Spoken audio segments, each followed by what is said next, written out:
जय हिंद दोस्तों, स्वागत है आपका हमारे YouTube channel B N Singh classes में। देखिए, सबसे इंपॉर्टेंट जो न्यूज़ अभी कुछ समय से चल रहा था कि जो आपका पेट्रोल और डीजल है वो जीएसटी के अंतर्गत आ जाएगा। जीएसटी के अंतर्गत उसे लाने की बात की जा रही थी, लेकिन अभी रिसेंटली ये न्यूज़ आया है कि जीएसटी काउंसिल की जो मीटिंग हो रही थी लखनऊ में वो अब खत्म हो गई है और वहाँ से बातें निकल कर आई हैं कि जो आपका पेट्रोल और जो डीजल है वो जीएसटी के अंतर्गत लाने की जो बात हो रही थी, अब वो जीएसटी के अंतर्गत अभी नहीं लाया जाएगा। जीएसटी के अंतर्गत नहीं लाया जाएगा। इसके अतिरिक्त जो कई सारी जो इंपॉर्टेंट दवाइयाँ हैं, जो लाइफ सेविंग दवाइयाँ हैं, उनको भी जीएसटी से मुक्त कर दिया गया है। इनमें से दो इंपॉर्टेंट दवाइयाँ हैं, एक है आपका जोल्केन्समा और विल्टेस्पो। ठीक है। इसके अतिरिक्त हम लोग बात करें तो जो फूड डिलीवरी ऐप से जो खाना मंगाया जाता था वो भी आपका महंगा होने की बात हो रही थी, उसको भी अतिरिक्त टैक्स लगाने की आशंका वो भी खत्म हो गई है। काउंसिल ने इस पर कोई फैसला नहीं लिया है। इसके अलावा जो कैंसर संबंधी कई दवाओं को पर जीएसटी जो 12% के स्लैब में था उसे घटा के 5% वाले स्लैब में कर दिया गया है। रेमडेसिविर जो था उस पर सिर्फ 5% जीएसटी लगेगा।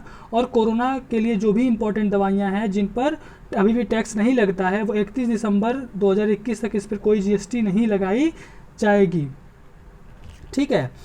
और इसके अलावा जो माल वाहनों के नेशनल परमिट फीस है उस पर भी जीएसटी से मुक्त कर दिया गया है। तो ये बहुत सारी इंपॉर्टेंट कुछ न्यूज़ आई हैं अभी। जीएसटी काउंसिल की जो मीटिंग है उसमें ये सब बातें हुई हैं। ठीक है। इसके अलावा जो आप पेट्रोल डीजल की जो बातें चल रही थी, सबसे इंपॉर्टेंट ये न्यूज़ था कि पेट्रोल और डीजल जो है वो अब जीएसटी के अंतर्गत आ जाएंगे, जिससे कि जो आपका पेट्रोल डीजल के जो हर स्टेट में देखते हैं आप अलग अलग दाम होते हैं, अलग अलग दाम प्राइस होने का कारण ये है कि जो पेट्रोल और डीजल है वो स्टेट गवर्नमेंट के अंतर्गत आते हैं, यानी कि उस पर जो टैक्स लगता है वो स्टेट गवर्नमेंट अपना खुद लगाते हैं। तो यानी एक तो आपका इस पर आपका डबल टैक्स हो जाता है। एक तो सेंट्रल गवर्नमेंट पहले लगाती है, उसके बाद फिर उस पर स्टेट गवर्नमेंट लगाती है। दोनों स्टेट गवर्नमेंट और दोनों टैक्स लगाने की वजह से क्या होता है कि जो आपका पेट्रोल डीजल होता है हर स्टेट में अपना अलग अलग उसके प्राइस होते हैं। जबकि अगर जीएसटी लगा दिया जाएगा तो सिर्फ एक टैक्स होगा, गुड्स एंड सर्विस टैक्स।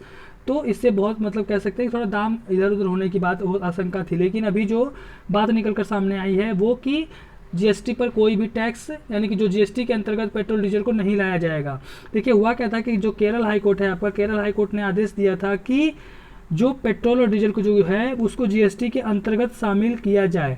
इसके लिए जो जीएसटी काउंसिल वो मीटिंग करे और फिर उसे जो भी उसके राय हैं वो बताएं। तो केरल हाई कोर्ट के अंतर्गत जून के अंतर्गत जो केरल हाई कोर्ट था उसने जीएसटी काउंसिल को आदेश दिया था कि पेट्रोल डीजल को जीएसटी के दायरे में लाने पर विचार करे।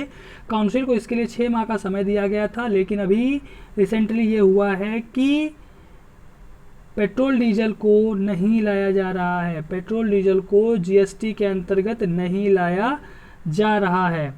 ठीक है। तो ये इंपॉर्टेंट न्यूज़ है। ठीक है। इसके अलावा जो भी इंपॉर्टेंट न्यूज़ आते रहेंगे वो हम लोग को अवगत कराते रहेंगे। ठीक है। Thank you. जय हिंद।